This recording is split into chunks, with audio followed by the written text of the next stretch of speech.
Magandang araw mga kamams, kananay, kainay, kamusta po kayong lahat? Happy Tuesday, o diba? Kabilis naman ng araw mga mipet. First, magkape muna tayo. Samahan niyo ako ulit dito sa ating favorite na spot dahil magpapaaraw nga tayo tuwing umaga. As usual, allergic rhinitis at sinusitis pa rin ang aking problema mga mi, kaya kailangan ko ng vitamin C. Pagkatapos ko niyan, eto pa rin tayo sa ating favorite na spot, ang kusina. Opo, ako pa rin po naman ang kikilos dyan, wala na pong iba.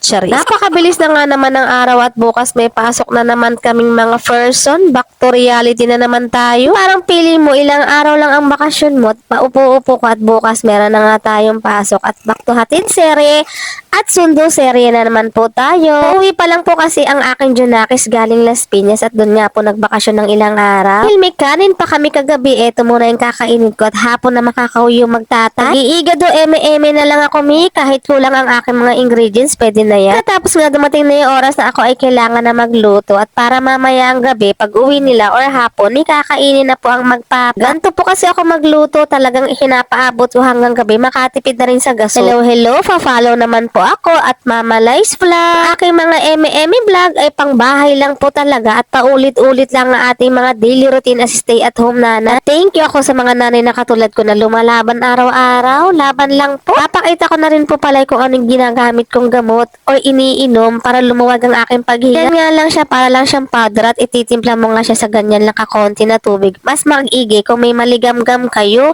itimpla, halo-haloin, ganyan na, good to go na. Lasa naman niya mga medyo siya na meron maasim, may pagkatamis, kaya sobrang effective po sa akin nito. Siya, yun lang po muna for today's vlog. Follow for more. Salamat sa pagsama. Bukas po ulit. God bless.